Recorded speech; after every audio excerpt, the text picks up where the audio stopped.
Bienvenue au podcast Les 2GT, épisode 17. Aujourd'hui au podcast, on parle de Friendly Jordi et de tout ce qui s'est passé en Australie. les manifestations en Chine, Et Ye qui a eu quelques moments difficiles. hier 2024. Yeah. Kevin, il y a un sujet vraiment intéressant que tu m'as montré la dernière fois pour ces podcasts-ci. Ouais. Tu parlais beaucoup de tout ce qui est youtubeur journalistique. Exact. C'est des gens qui vont commencer à faire des vidéos et c'est pas des journalistes la plupart du temps, mais c'est des gens qui vont regarder des choses qui se passent que les médias couvrent pas habituellement. Oui, c'est plus que ils n'ont pas, en général, ils ne vont pas rechercher à avoir une carte de presse à être enregistrée auprès d'une association journalistique, mais ils vont poster le résultat de leur recherche sur Internet. Et au fur et à mesure, ils vont se bâtir une audience et c'est ça qui fait des journalistes web. Oui, exactement. Mais j'ai récemment écouté les podcasts de Lex Friedman avec Coffeezilla, je pense. Coffeezilla. Lui, en fait, lui, qu'est-ce qu'il fait? Il va vraiment chercher, il attaque les gourous, les types de gens, les types de personnes qui vont sur Internet à la taille Lopez, puis là, ils disent, mais si vous faites ça, vous allez devenir riche. Fait que son principal target, c'était Dan Lok, celui qui fait du high ticket sales. Ça, c'était peut-être il y a 2 ou 3 ans. Il Ouais, a beaucoup évolué depuis. Ouais. Il a commencé de même et puis au fur et à mesure, il s'est mis à s'intéresser de plus en plus à ce qui se développait sur les crypto-monnaies et tout. Et lui, disons qu'il a développé une expertise sur justement, comment retracer les différentes transactions sur les crypto-monnaies. Ce qui fait que quand il y a des transactions suspectes, il est capable d'aller vérifier justement, où a abouti l'argent. Mais c'est intéressant parce que lui, il n'a pas étudié en journaliste, il est ingénieur chimique, je pense. Ouais, de formation. De formation, puis l'histoire, mais premièrement, lui a tout le temps été dégoûté par tout ce qui est scam et tout, premièrement parce que sa mère était atteinte du cancer. Ouais. Puis j'imagine aux États-Unis, quand tu es atteint du cancer, puis de ces maladies-là, les gens t'appellent pour te vendre plein de trucs. Yeah. Fait que je pense qu'elle s'est fait scam, puis elle a essayé plein de trucs avant de finalement prendre la chirurgie, puis mais je pense qu'elle est encore en vie. Ouais, la chirurgie. Puis après ça, pendant ses études, ses amis l'ont invité en MLM, Vous connaissez, les types de Herbalife et Medica. On s'est fait déjà approcher, puis on a fait partie de ça, puis finalement, c'était pas pour nous, là. Ouais.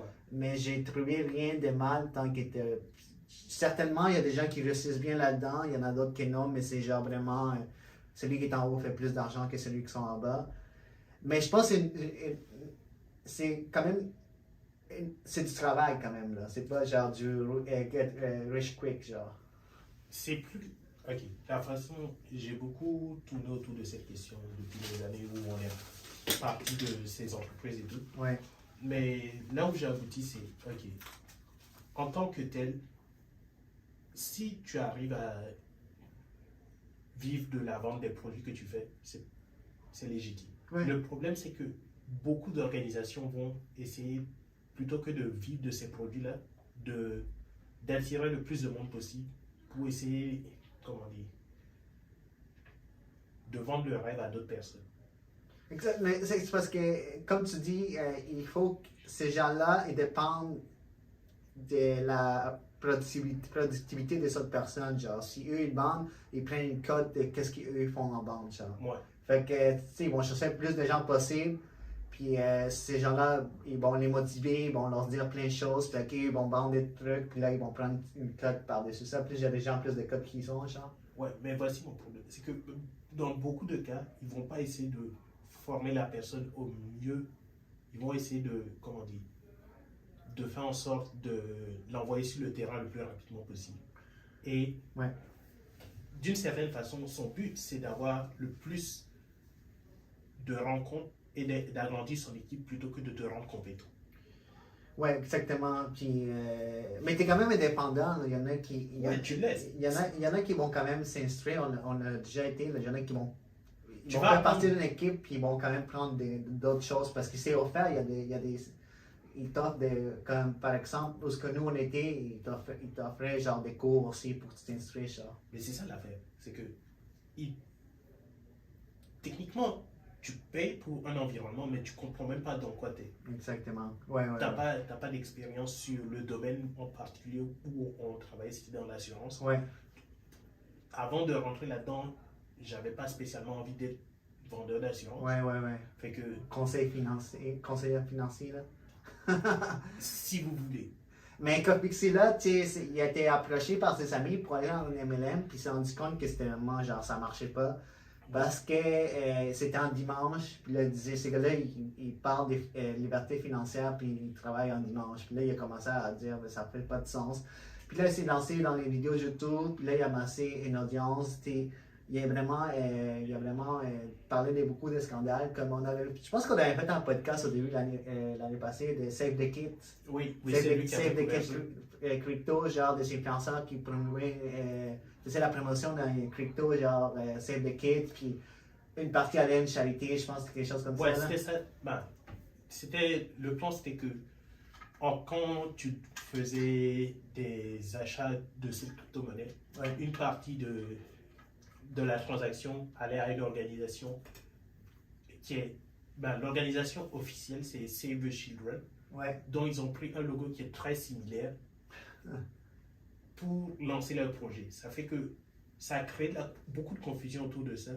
Et au final, ben, il y a eu juste un pump and dump. Fait que le jour du lancement de la crypto, ceux qui étaient déjà en possession de la majorité des crypto-monnaies les ont juste vendus. Ouais. Et puis la valeur a plombé. Il y avait plein de personnes associées. Ben, les gros noms, c'était Facebook. Le Face Clan, genre, ils ont plein de Face là-dedans. Ouais. Il y en a un de ceux-là qui a comme vraiment fait tout, genre. Ouais, ben, c'est pas encore clarifié. Ouais, ouais, ouais. Mais il y a beaucoup de gens qui étaient au courant. Il y a bien quelques-uns qui n'étaient pas au courant, mais qui étaient impliqués dans le projet. Et c'est Cofizilla, en gros, qui a fait le ménage dans tout ça pour essayer d'apporter de la clarté aux gens qui ne comprenaient pas qu'est-ce qui s'était passé. Mais pas juste ça, là, récemment, des choses qu'il a faites, c'est aussi par rapport à FTX et puis SBF. Là, on a parlé récemment dans un podcast, lui aussi il est allé regarder ça, puis Ouais. il y a vraiment. Mais ici, il dit que c'est pas juste lui, mais il a fait partie de ces mouvements-là pour voir ce qui se passait avec les FTX, l'entreprise d'échange de crypto. Là. Fait qu'on avait parlé récemment dans le podcast qui a fait faillite.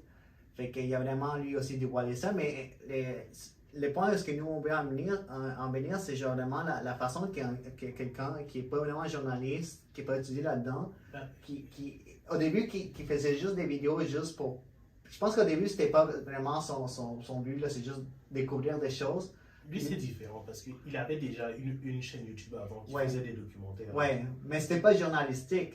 Mais, ouais. C'était plus ou moins ça. Le truc, c'est, comment on dit, avant, pour être journaliste, à moins que tu aies un diplôme, il n'y avait pas vraiment un média qui allait t'engager. Ouais. Maintenant, si tu veux juste montrer des informations, tu as juste à créer une chaîne YouTube, TikTok, machin, et puis ça y est, c'est parti. Là. Ouais, mais tu sais, lui, quand même, maintenant, il est rendu plus comme un investigateur journalistique. Là. Oui. Il va vraiment dans la profondeur. Là. Je pense qu'il parlait dans le podcast de Lex qu'il avait contacté une autre compagnie de crypto, puis là, il dit je pense que vous n'êtes pas profitable. Ouais. Là, il dit vous avez jusqu'à 14h demain, sinon je vais tout dévoiler. Puis le lendemain, à 8h, la compagnie a dit c'est le sœur, on gèle tout. On gèle tout, on n'est pas profitable. Ouais. Mais lui, il était vraiment dit, il a regardé la compagnie, il a dit non, cette compagnie, ça marche pas. Puis il a dit, j'envoie, soit vous commentez sur ça, est-ce que c'est vrai, sinon je fais une vidéo, puis il avait des preuves, là, vraiment. Ben, c'est pas, il n'avait pas autant de preuves. Le truc qui est difficile, surtout dans des compagnies financières, c'est que tant que tu n'as pas les rapports de la compagnie, tu ne peux pas vraiment dire que tu as des preuves complètes. Mais il avait beaucoup de suspicions là-dessus. Ah ouais, ouais. Mais quand même, il a quand même fait ses recherches, puis quand même d'une bonne profondeur. Puis c'était pas juste des mêmes, là. C'est pas comme. Mais lui aussi, il disait genre, il faut que je fasse attention parce que ça se peut que je me trompe, puis il y a des bonnes compagnies, puis là, je peux dire la mauvaise information. Ouais. Tu sais, il y a quand même une certaine éthique, même si c'était pas un journaliste. Puis, tu sais, il n'y a pas juste lui, là. C'est lui qu'on veut parler, en fait, vraiment. Puis, nous amène à parler de ces sujets-là, c'est Friendly Jordi, Ouais. un autre type de journaliste youtubeur, Ouais. mais plus en Australie. Ouais. Puis, tu sais, son nom c'est Jordan Shanks Markovina. Ça, c'est. Mais on va l'appeler Friendly Jordi. Yeah.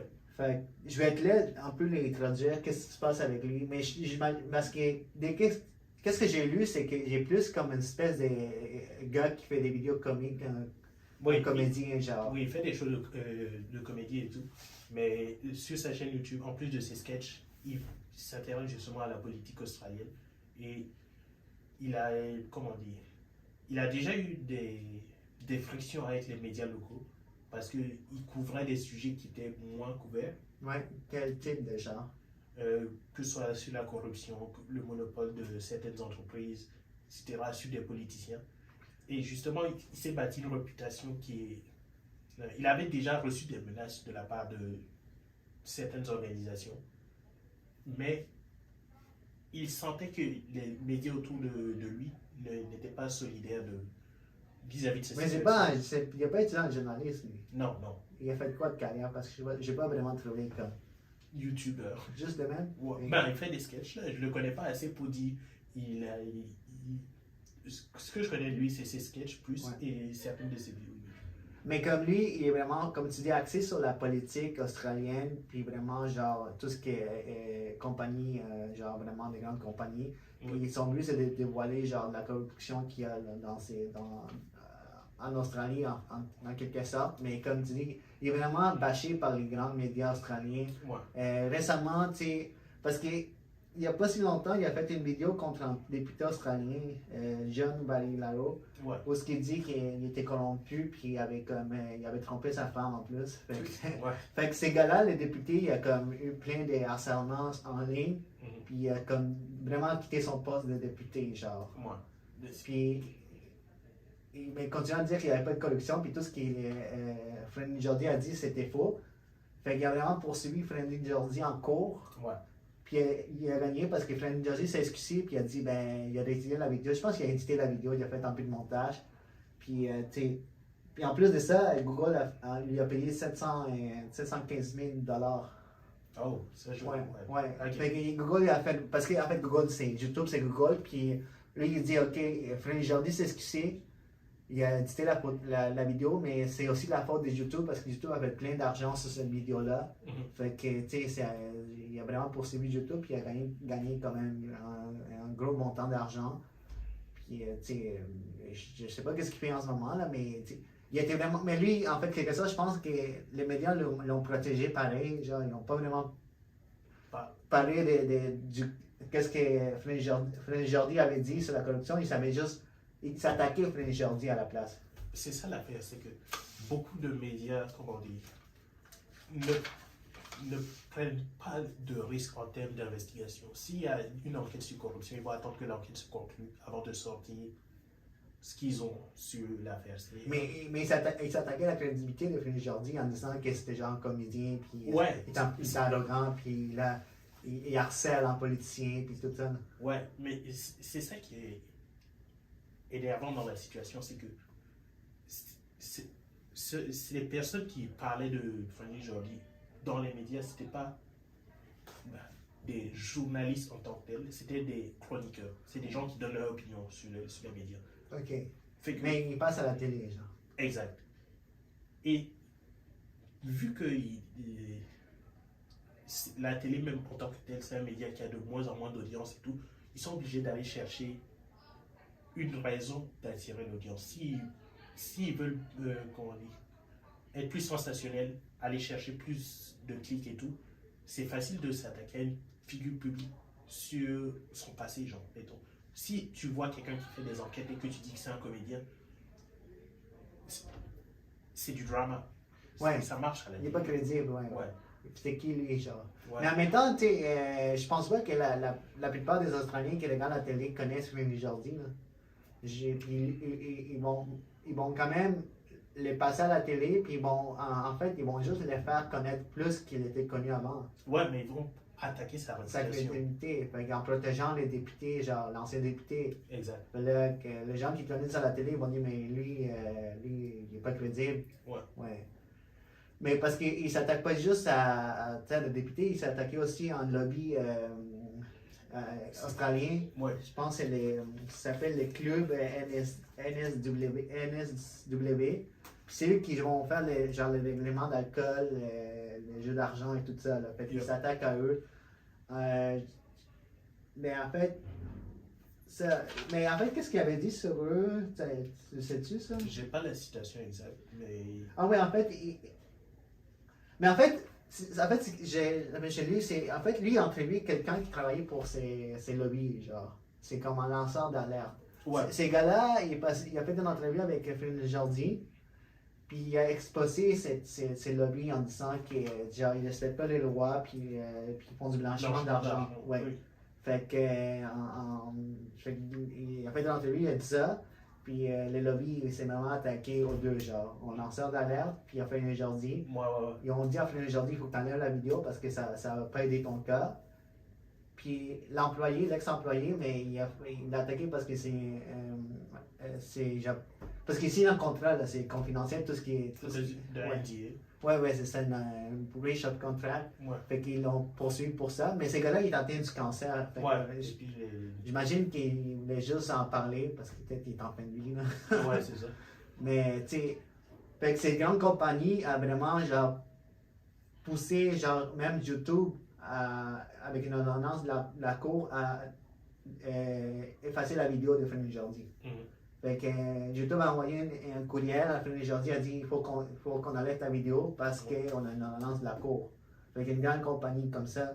Puis, fait que, en fait, qu'est-ce que Flynn Jordi dit, c'est parce que ces lobbies-là ne veulent juste pas faire face aux critiques. Ouais. Fait qu'ils font tout ça pour dire que, genre, pour essayer de cacher ça, puis vraiment, genre, atteindre la réputation de l'ex-employé, puis de Flynn Jordi. Ouais, mais il y en a certainement qui se posent la question pourquoi vous parlez d'une histoire en Australie? C'est parce que le youtubeur dont on parle, sa maison a été attaquée. Il y a quelqu'un qui a lancé, qui a incendié sa maison. Ouais. Mais en fait, ils ont incendié la maison du voisin d'abord, avant, puis après ça, ils sont attaqués à sa maison après. Genre. Et puis c'est là qu'il s'est dit peut-être que c'est moi qu'on voulait. Ouais. Mais il dit qu'il y a beaucoup d'ennemis déjà par rapport à ce qu'il fait. Ouais. Fait qu'en plus, genre, je pense que les lobbies sont allés à la cour, puis ont vraiment, genre, à la fin de sa dernière vidéo, Flynn Jordi, il dit que, genre, le lobby a vraiment mis de l'avant son adresse aussi, genre, dans les papiers de la cour. Fait que, c'est des papiers publics, fait que les gens peuvent voir, fait qu'ils savent ce qu'ils habitent. Puis en plus de ça, les médias, vraiment, quand ils sont, parce que ça s'est passé, ils ont montré sa maison à la télé, fait qu'ils genre, ça c'est la maison de Flynn Jordi, c'est genre là. Puis, les gars, ils comme, tu peux pas être plus chiant que ça. Genre, tu montres ma maison, je suis en train de brûler, puis tu dis que c'est là, fait que les gens vont revenir puis faire plein d'autres choses là. Mais ça démontre la mauvaise relation que les grands médias ont avec ceux qui font leur travail à leur place, genre. Oui. Qui, eux, devaient faire ça, mais il y a des gens, des citoyens normaux, sont des ingénieurs, des comédiens, qui ont juste tendance à vouloir connaître la vérité, qui font des vidéos, puis qui créent une audience. Puis là, de plus en plus, qui font des choses, ben, ils commencent à s'investir là-dedans, puis ils deviennent des journalistes, même s'ils n'ont pas de diplôme, puis ils se font attaquer par les vrais journalistes. Parce qu'ils vrais journalistes. Ouais. Mais ceux qui ont étudié en journalisme, qui travaillent dans un média. Ouais,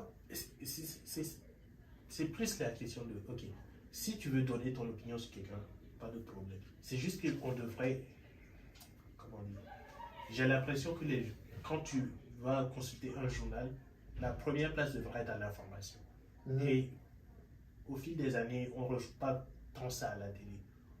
Si tu regardes par exemple aux États-Unis, de plus en plus il y a des lives qui sont genre des poursuites de, comment dire, quelqu'un qui est en train d'essayer d'échapper à une voiture de police. Ouais. C'est plus du drama que de l'information. Oh, c'est vraiment genre, ces médias prennent pour un certain parti politique, une certaine idéologie, là, puis ils vont vraiment dans son sens, puis ils sont peu neutres comme avant, puis on a parlé un peu du Pakistan dans notre podcast, puis là tu parlais vraiment, tu voulais comme avoir des gens qui sont vraiment dans le terrain, qui montrent ça. Exact.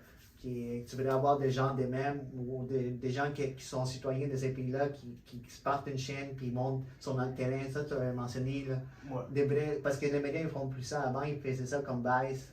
Vice faisait ça. Là, ils envoyaient les gens dans les terrains. Les gars, il y avait les bottes dans l'eau puis avec. Ils parlaient genre quand il y avait une catastrophe naturelle. Mais ils font plus ça. Ils sont vraiment genre. Sont dans nos studios concentrés à genre, critiquer en bas ou l'autre. C'est plus.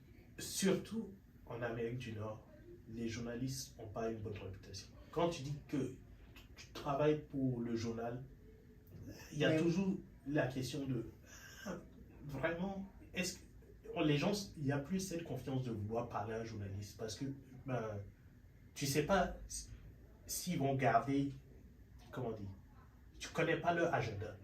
Ouais. Mais pas juste en Amérique du Nord, on parle d'Australie. Ouais, je parle d'Australie. Pays développé. Puis, on parlait de la Chine aussi, puis tout ça, là, parce que là, ils ont le contrôle sur tout ce qui est médias. La Chine, c'est un autre niveau. Ouais. Mais écoute, pour conclure ça, qu'est-ce que tu penses, pourquoi est-ce que les gens, parce que là, tu parles que les gens connaissent pas les médias, l'agenda des médias, genre, connaissent pas leur vraie face. Mais qu'est-ce qui attire alors? Je vais reformuler ça parce qu'après, on va parler de lier. Moi, je veux pas du tout que mes propos ressemblent à ce qu'il va dire. Quand je dis les gens connaissent pas l'agenda des médias, je parle pas de juifs, je parle de personnes. Non. Non, on va clarifier ça tout de suite. Cancer, là. Ouais, bro. Non, je parle de personnes. Admettons, tu vas aller faire une interview avec quelqu'un. Ouais. Et puis, il va prendre tes propos, il va éditer ça pour faire, comment dire, rendre ça le plus intéressant possible. Mais en fait, comme c'est là, il dit dans le podcast, ils viennent te voir, et là, ils font semblant qu'ils t'aiment, et après ça, ils vont écrire un gros article en disant qu'ils te détestent. Ouais, lui, son cas, c'était spécial. C'était dans l'histoire de. On l'a approché pour faire une entrevue. Et puis, au final, ce qu'ils ont pris de l'entrevue, c'était genre une partie pour expliquer que PewDiePie était raciste, un truc du genre. Antisémite. Ouais, antisémite. Ouais, antisémite. Encore, tu vois, c'est pour ça que je clarifie les trucs. Mais ma question, c'était pour toi, genre, fait, là, tu parles que les médias ont certains objectifs, qui disent pas la vraie vérité. Mais alors, est-ce que tu penses que ceux qui sont indépendants, les youtubeurs comme Ficella puis Félix Jordi, qu'est-ce qu'ils font en sorte que les gens sont attirés envers eux? Parce que si ils font des erreurs, ils ont tout à perdre. Okay. Un gros média, ils vont juste dire « Ah, c'était tel journaliste, on l'a viré, c'est plus nous. » Mais quand tu as bâti une audience des millions d'abonnés, comme Kofizila ou Friendly Jordi, tu vas pas tenter ta chance à leur rencontre, on dit n'importe quoi. Oui. Tu as tout à gagner, tout à perdre là-dedans. Fait qu'ils restent authentiques, ça attire les gens. Exact. Ils sont juste vraiment eux. Exact. Peut-être avec une équipe minime. Ils n'ont pas genre une grosse quelqu'un en haut qui leur dit il faut que tu dises ça. Genre. Yeah. Exactement. En parlant de quelqu'un qui en haut qui leur dit de faire des choses, la Chine avec leur gouvernement qui contrôle pas mal tout en Chine. Mais récemment, là, il y a un peu des. Il y a un peu de genre de. Comment je peux dire ça? Genre, un peu de chicane, on va dire, en Chine. Genre, un peu. Normalement, c'est tranquille, c'est tout sous contrôle, mais il y a comme un débordement, genre, en Chine. Ouais. Ben, ça a commencé avec la situation. Le plan COVID-0. Ouais, mais le plan COVID-0, c'est un des plus stricts au monde. Puis ça fait. Depuis que comme vous savez, la COVID a commencé en Chine, à Wuhan, oui.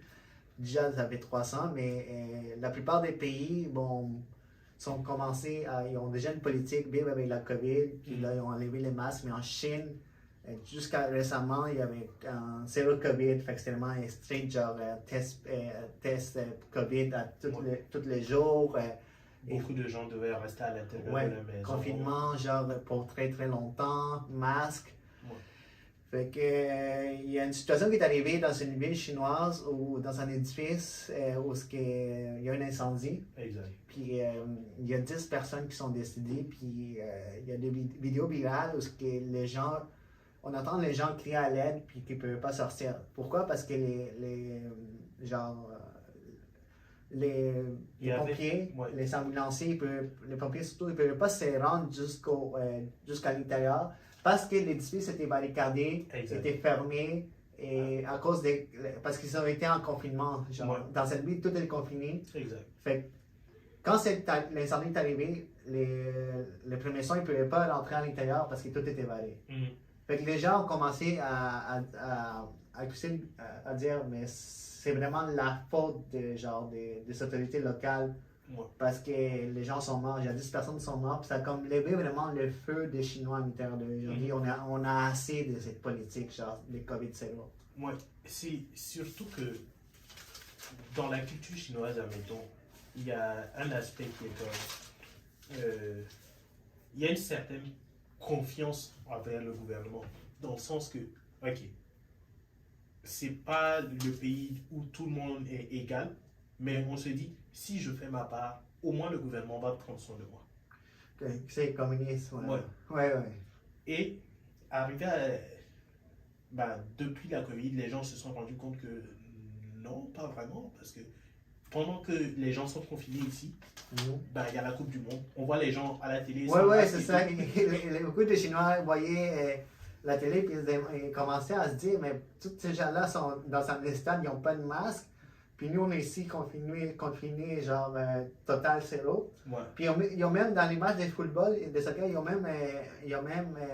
on voit pas les stades, ils ont vraiment blur, effacé, les gens pour qu'on les voit pas, dans les stades. Fait que, mettons, tu vois les gens jouer, mais en entour, tu vois pas les spectateurs parce qu'ils l'ont comme, caché, floué, pour pas que les gens voient qu'ils n'ont pas de masque.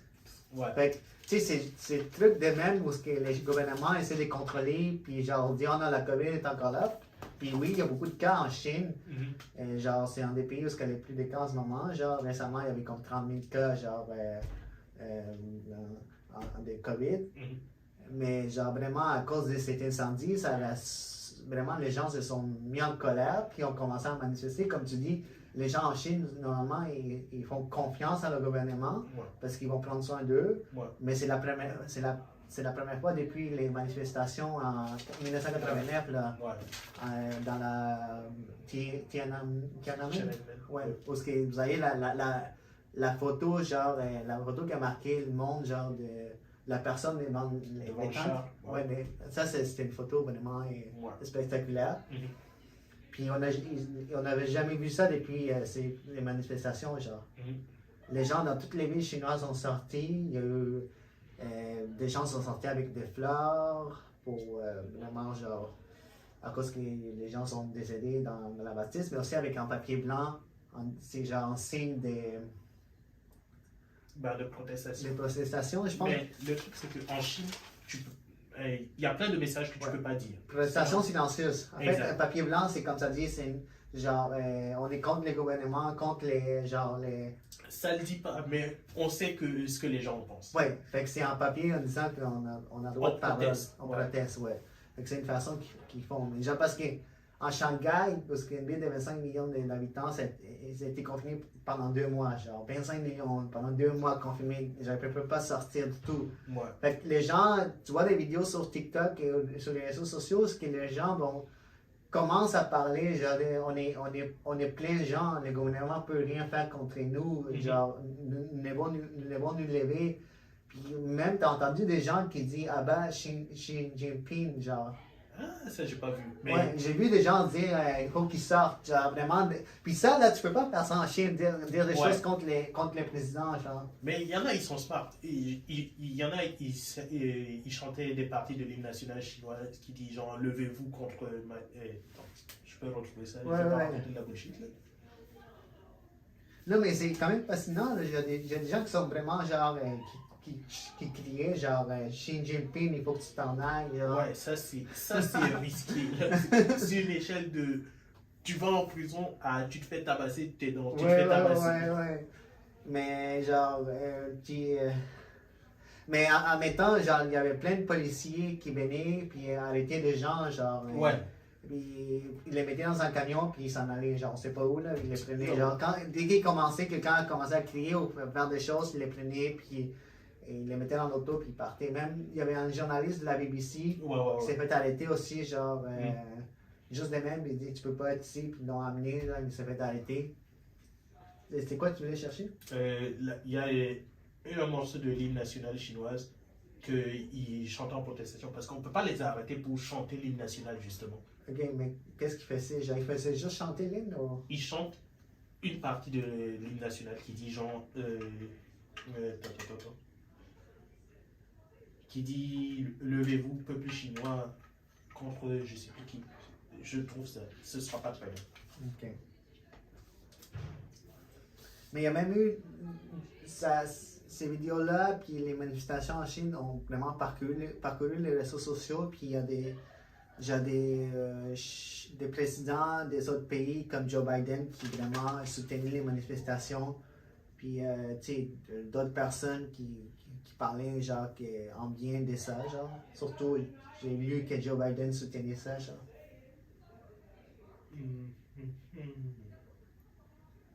Excuse-moi, j'ai manqué le segment où tu parlais. Non, j'ai dit que genre vraiment, genre, il y a des gens dans les autres pays, genre des députés, des premiers ministres, des présidents qui soutenaient aussi les manifestations en Chine, juste en disant qu'il faut que ça soit quand même, genre, ils ont le droit de manifester, puis c'est ça, genre, comme Joe Biden a soutenu ça, les manifestations, il en a parlé. Fait qu'on a-tu trouvé, genre... J'essaie de trouver le morceau exact, mais juste le début, c'est genre, debout, nous ne faisons qu'un, bravons les petits ennemis, marchons, bravons les petits ennemis, marchons. Okay, c'est comme, yo. C'est nous contre c'est ça. contre le gouvernement. Fait que, mais, tu sais, là, il y a des gens qui sont pas arrêtés. Mais je sais pas si tu as vu la vidéo parce que ça a commencé aussi par là, dans l'usine, une usine où ils travaillaient avec les iPhones, genre les gens qui se batallaient avec la sécurité, genre, parce qu'en Chine, c'est là où la grande majorité des iPhones sont faits, sont assemblés, mais ils ont vraiment des très mauvaises conditions de travail, genre. Les gens se sont révoltés, puis ont dit on va te payer plus, puis tout.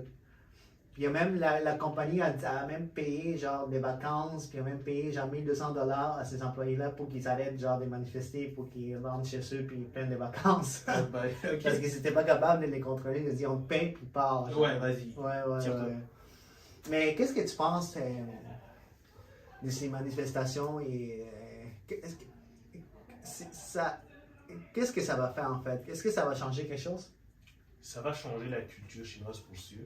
Ouais. Parce que maintenant, il y a plus cette notion de OK, nous et l'État, on est buddy. Ça devient OK, on négocie. À partir du moment où il y a des négociations, c'est plus du tout la même game. Fait que là, ça fait en sorte que les Chinois vont se rendre compte qu'ils sont quand même en certain pouvoir des négociations contre le gouvernement. Parce que Xi Jinping vient juste d'avoir récemment un troisième mandat. Là, mais ce que ça amène, c'est que... Puis en troisième mandat, il ne pouvait pas le faire, il a juste changé la Constitution. Il a changé la Constitution, ouais. Mais ce que ça a amené, c'est qu'il y a des représentants de différentes villes qui ont juste levé le port du masque. Ils ont fait des changements de règlement justement pour accommoder leurs citoyens. Il y a une division du pouvoir autour de ça. Et il n'y a plus il y a un parti unique, mais il n'y a plus une idée principale du pouvoir. Ouais, comme tu dis, mais à la fin, genre les manifestants ont réussi quand même à faire comprendre aux autorités que genre ils veulent que ça s'arrête. Puis là, les autorités locales, puis les médias chinois ont commencé à dire mais la COVID c'est pas si dangereux finalement. Ils ont commencé à vraiment genre enlever certaines restrictions de la COVID. Mais ça dépend des autorités locales. Chaque endroit est différent. Il y en a qui vont continuer à appliquer, il y en a qui vont continuer, il y en a qui vont pas les appliquer. Genre, c'est différent partout. Genre. Ouais. Mais en même temps, j'ai lu que genre, maintenant le gouvernement va mettre, s'il arrive quelque chose comme ça qui s'est arrivé avec l'incendie, encore, ils vont mettre la faute sur les autorités locales. Fait qu'ils vont dire, s'il arrive quelque chose, ou si vous êtes trop strict avec les règlements, c'est vous maintenant, on va vous les chercher, on va aller vous chercher, genre ça qu'ils disent. Mais en même temps, c'est fascinant parce que la Chine est quand même un endroit où il y a un des pays qui a le plus de caméras au monde, genre. Il y a des caméras partout. Puis, en fait, ils ont fait ça, genre, ils se préparaient à des choses comme ça, genre. Ils ont installé plein de caméras au cas où il y a des manifestants, genre. Mais en même temps, c'était juste utilisé pour... Ces caméras étaient utilisées pour voir s'il y a certaines personnes qui font, genre, des crimes et tout, genre. C'était pas genre planifié à 100% pour des grosses manifestations. C'est plus que la notion de surveillance existe là-bas pour vrai. Ouais. Même avant les caméras, il y avait des politiques de genre, tu pars dénoncer quelqu'un pour quoi que ce soit, et puis tu reçois une prime. Ah ouais? Il y a des gens qui vivent de ça. Il y a des gens qui... dénonciateurs professionnels. Ok, mais il y a des gens qui sont allés manifester, qui sont couverts la face, masques et tout, sont entrés chez eux, puis ont reçu des appels de la police, genre. Parce que c'est fait tracer par leur téléphone. Fait il y a des tours des cellulaires qui, quand tu passes là, ils vont prendre toutes des données, des data, puis là, ils savent t'es qui. Fait qu'admettons, tu passais par un endroit, tu manifestais, la tour prenait toutes les informations des cellulaires, puis en plus les caméras. Fait que là, avec la technologie d'intelligence artificielle, on peut dire qui tu es, genre. Ben, je pense que c'est non, il y a 2 semaines peut-être, que justement c'est des Chinois, mais malheureusement, ils travaillent pour le gouvernement, qui avait créé comme une espèce de cape d'invisibilité. Quoi? Une cape d'invisibilité. Une cape? Ouais, c'est un textile. Une cape pour être invisible? C'est le nom qu'on donne, mais c'est pas littéralement invisible. C'est juste que ça brouille les ondes pour qu'on puisse pas te reconnaître sur une caméra. Ah, je pensais que tu le mettais pour non. C'est il y a des trucs dans ce genre-là, mais ça c'était fait surtout pour que ça brouille ton visage et tout. Bon, pour qu'on puisse pas te reconnaître à la caméra. Fait que ça fait en sorte que genre l'image va être floue. Et en même temps, ça bloque les signaux genre des tours et tout. Ouais, mais ça a été développé par le gouvernement chinois. Parce qu'ils payent des gens pour essayer de contourner leur surveillance et tout. Bientôt ils vont patcher ça, mais... Ils vont, mais essayer de contourner, puis après ça, trouver une solution pour ça. Exact. Ok. Mais écoute, Xi Jinping, il est encore là. Je pense pas qu'il va partir. La Chine garde encore son contrôle. Même s'il part, la notion qu'il y a aux États-Unis de deep state, là, en Chine, c'est les mêmes personnes depuis des générations. Là. Fait que même si lui, il s'en va, je pense pas que ça va être aussi important. C'est plus la notion de, ok, on peut négocier avec les autorités, dit, oui, voici les règles, mais voici ce que nous, on veut. À partir du moment où il y a cette notion-là, c'est bon signe. Fait que même si lui, il s'en va, il y en a d'autres qui vont le prendre le même. Ouais, c'est ça. Mais lui, il a plus contrôle sur ça que les autres précédents. Là. Depuis que lui est arrivé, maintenant, il a même changé la constitution pour lui en 3e mandat, puis là, il veut s'établir comme les prochains Mao. Là. Ouais. Comment on dit? Mais il n'a pas l'air, mais quand je le vois, il a l'air de vraiment genre, genre tranquille. Mais... C'est une personne intéressante. Il est tranquille. Je pense que je l'ai pas vu. Je l'ai vu parler une fois quand il parlait à Justin Trudeau, là, dans la vidéo, ce qui critique Justin d'avoir publié tout ce qu'il savait parler. Genre, tu avais vu cette vidéo? Il parlait chinois, genre, mais c'est comme la première fois que je l'ai écouté, puis il disait qu'il était fâché, mais il n'a pas l'air fâché. Genre. Mais fâché, pas fâché. Mais c'est ça que je me dis, c'est que c'est un type, s'il est fâché contre toi, il peut le faire disparaître. Il n'a pas de raison d'être en colère. C'est comme. Mais même si tu penses que lui s'en va, les prochains vont être aussi contrôlants. Ils vont garder le même esprit. Surtout s'ils viennent de son clan, genre. Ouais. D'après moi, il y a de bonnes chances que pour changer ce type de pouvoir, à moins qu'il y ait une grosse révolution, du jour au lendemain, qu'on réorganise tous les pouvoirs. Je pense qu'on parle des cinquantaines d'années peut-être.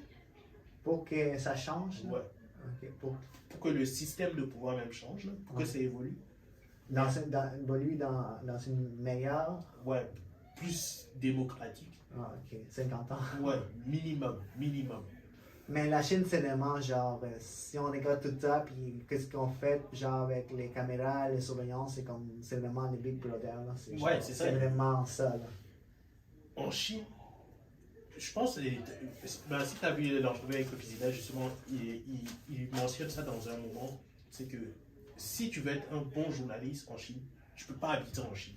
Non, il faut que tu sois à l'extérieur de la Chine. Exact. Tu peux pas parce que juste en journaliste international, genre, les gars de la BBC, ils s'avaient arrêté, genre, ils l'ont pris, ils l'ont fait arrêter. Exact. En disant qu'il ne peut pas être là, puis il ne peut pas filmer, genre.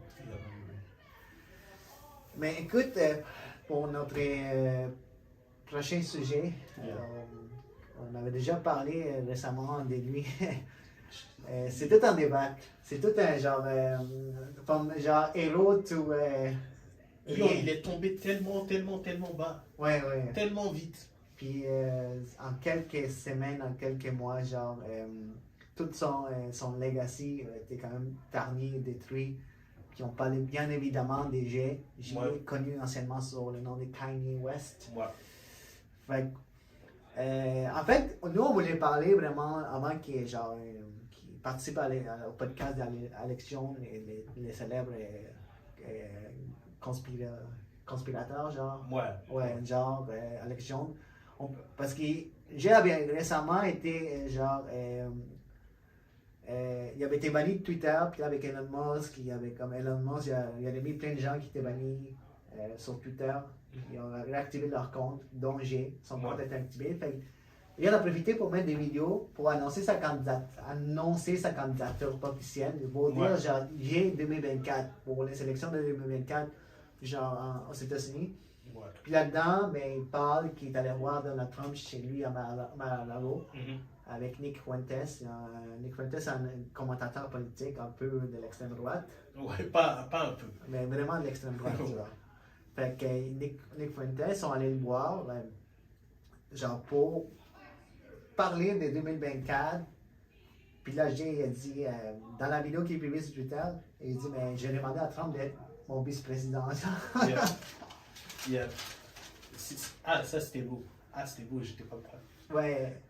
Mais en fait, Trump il a commencé genre à dire mais toi tu vas perdre parce que c'est comme fâché. Parce que, admettons, ce qui s'est passé, lui il est allé voir Trump, puis au début, genre Trump l'a invité chez lui. Trump ne savait pas qu'il était avec Nick Fuentes. Genre, je pense qu'il le savait, mais il n'était pas au courant en fait.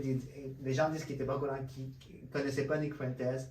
Fait que là, qu'il ne le connaît pas, ça m'étonne. Ouais. C'est plus qu'il ne veut pas être associé avec lui. Ouais, mais il était là pendant la rencontre, à ce qu'il paraît. Oui. Fait qu'au début, il était vraiment amicable, et tout, il était bien. Puis là, il a reçu un coup d'appel. Puis quelqu'un l'a appelé pour lui dire que c'est un setup, genre. Lui était là pour, genre, le setup, puis lui faire un coup, genre, pour genre, lui donner une mauvaise image. Fait qu'après ça, quand il a reçu cet appel-là, Donald Trump il a commencé à vraiment genre bâcher Jay puis dire des mauvaises choses sur sa femme, sur son ex-femme, Kim. Ouais. Puis tout. Fait que il a dit, Donald Trump il a dit ok, va-t'en, genre.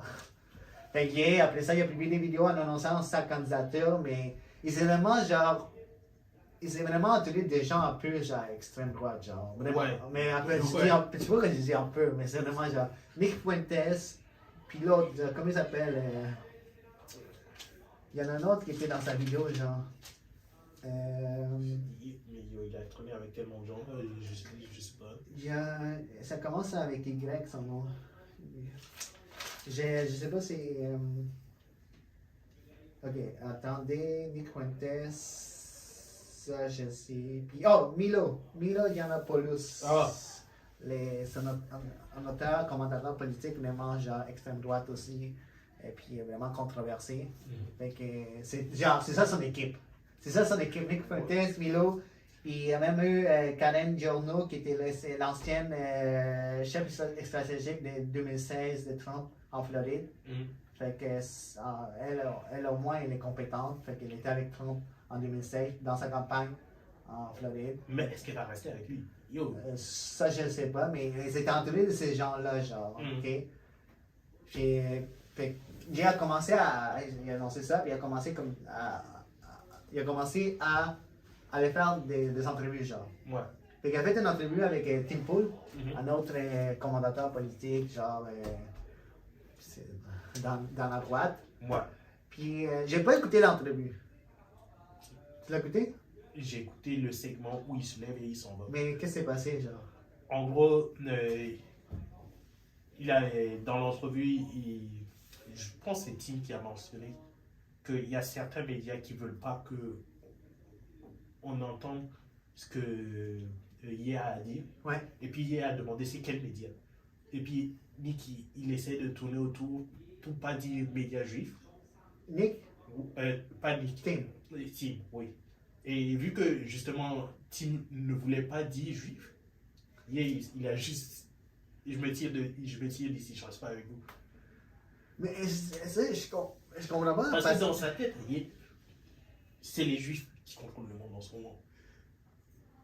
On va pas se mentir, il y a quand même beaucoup de PDG, des grandes compagnies. Non. Dans sa tête, c'est les juifs qui contrôlent le monde. Mais il y en a beaucoup qui sont juifs. Yo. Dans cette conversation-là, moi je vais mettre ça très clair que oui, il y a des gens qui sont méchants, qui sont juifs, mais dans sa tête, les méchants, c'est les juifs. Non, mais moi je ne parle pas de ça. Je dis dans les médias, il y a des gens de toutes les origines. Il y en a quand même qui sont juifs, qui sont à la tête des grandes compagnies. Ouais, on est d'accord sur ça, mais dans cette conversation spécifique, on parle de Kanye West en 2022. Mais lui, il a une idée préconçue d'autre chose, genre de dire qu'ils sont tous méchants. C'est ça. Mais c'est que j'ai remarqué, comme là, tu me dis, tu parles de Tim, son entrevue avec Piers Morgan, puis avec Lex. Ceux qui ont fait une entrevue, ils ont tout le temps, ils ont la difficulté à dire que, genre, à chaque fois qu'ils parlaient des médias juifs, ils n'essayaient pas de toucher à ça. Genre, je sais pas si tu avais remarqué. Genre. Ouais, c'est ça. Mais le truc, c'est justement, en ce moment. On dirait qu'ils ne veulent pas dire que c'est vrai. En ce moment, les gens veulent l'attention que Ye a autour de lui, mais ils ne veulent pas ils ne veulent pas confirmer ces mots. Exact. Même si c'est en quelque sorte vrai. Parce que les trois, ils ont comme évité le sujet, genre. C'est pas que c'est en quelque sorte vrai. C'est que dans sa tête, il a accepté que. Comment dire? Je ne sais pas si tu es familier avec comment la Seconde Guerre mondiale et tout, la réputation des Juifs a évolué en Allemagne. Non, comment, genre? En gros, le ministre de la propagande d'Hitler, il a juste commencé par lancer des réputations de « Ok, ouais, ce sont les Juifs qui contrôlent les banques. » Ok, non, je comprends. Oui, il y a des Juifs qui contrôlent les banques. Oui, mais pour des gens qui ont connu cette histoire dans leur famille, ils savent comment ça a commencé, ils savent comment ça a fini. Ok, c'est pour ça que ces commentateurs-là, entrevueurs, ils essaient d'éviter ce genre de choses. Parce qu'ils voient comment ça a commencé. Ouais. Même si, oui, comme tu dis, genre, il y a des gens qui sont à la tête des grandes compagnies qui sont juifs, mais ils sont pas là pour faire du mal. Genre, il y en a, tous les gens ont plein des genres de télé différents. De diversité. Mais le problème, c'est que dans la tête de G en ce moment, c'est les Juifs qui contrôlent le monde et il n'est pas prêt à accepter le reste des gens qui existent.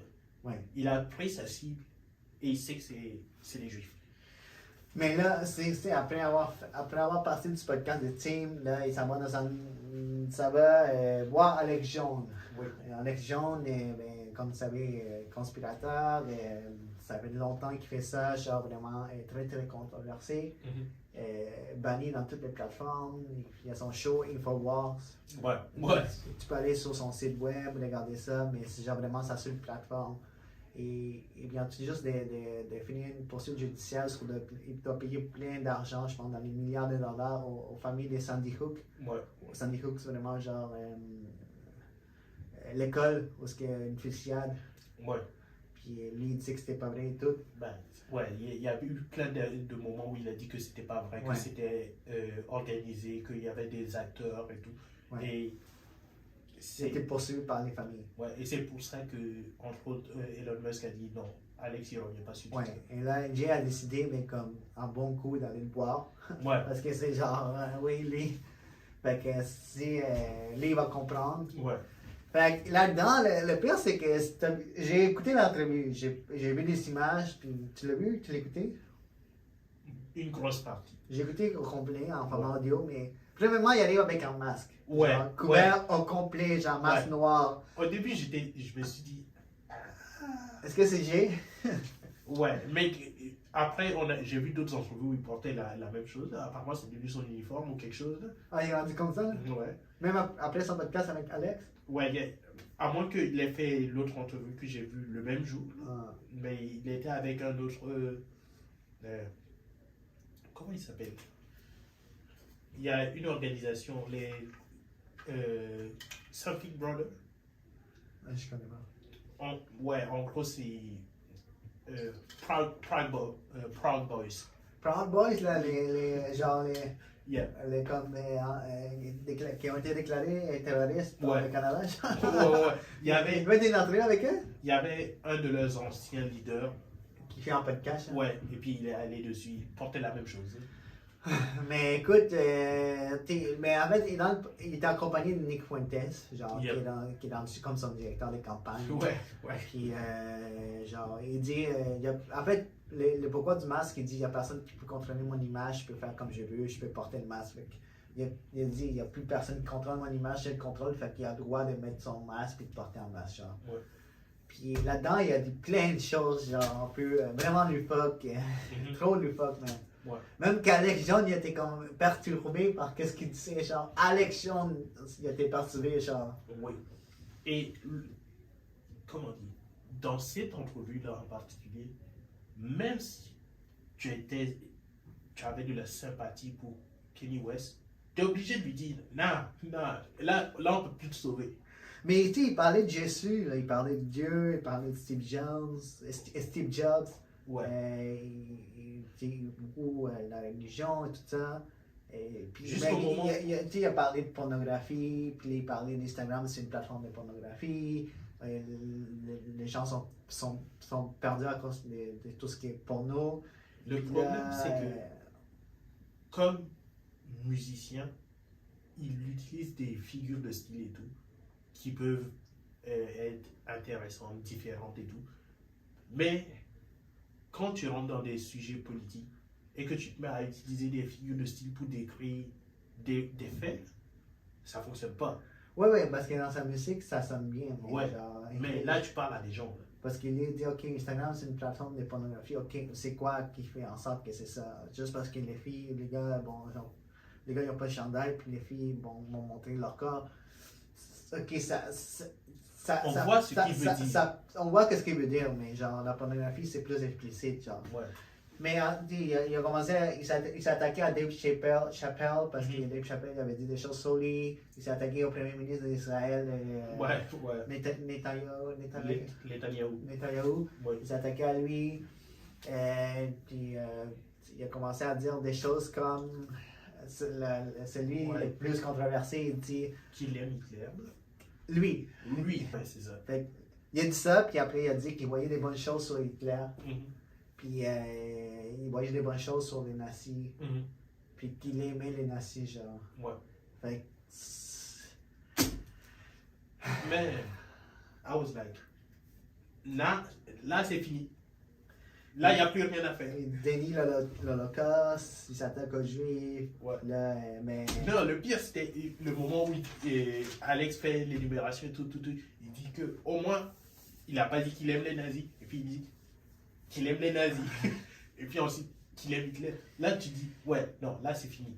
Là, le dossier est clos. Mais après, il est allé sur Twitter, il a mis une photo de l'étoile de David avec le swastika. La programmée. Ouais, mais c'est ça. Puis là, il a été vraiment bloqué par Elon pour inciter une violence, complètement. Mais c'est ça le truc, c'est que dans sa musique, il peut être provocateur, il peut mélanger des symboles, faire des figures et tout. Mais quand on parle de politique, il y a une raison pour laquelle les gens n'essaient pas de parler avec des métaphores et tout. Tu dis ce que tu penses. Là il a atteint les limites. Fait que là, c'est fini, son parcours politique est achevé. C'est fini. Il va continuer, il va exister, mais je ne serais pas surpris que dans 3, 4, 5 ans, ou à sa mort, dépendamment, on voit un documentaire sur la semaine où il est devenu nobody. Parce qu'il s'est quand même lancé aux dernières élections, il y a eu 700 000 votes. C'était avant de dire ça. Ouais. Là, tout ça, c'est fini. Non, là, c'est fini. Là, les gens ils vont regarder, ils vont dire il a tenté un truc, il a essayé de faire des figures de style et tout. Peut-être que sa musique va intéresser plus de monde. Peut-être qu'il y aura de la controverse. Mais ok, sa carrière politique est finie. Ouais, politique, c'est mort. Sa carrière de musique continue. Ça va dépendre. Récemment, il a mis une nouvelle chanson sur Instagram. Là. Oui, il a mis sur Story, il a mis une nouvelle chanson qui a produit, genre. Ok. Musique, peut-être. Mais même ça, il va prendre un gros hit là, pendant quelques années. Après, est-ce qu'il peut remonter? Peut-être. Ça m'étonnerait. Je pense que là, en ce moment, après ça, maintenant, il est lay down. Là, il est comme. Il est comme. Il n'y a aucune marque qui va s'associer avec lui.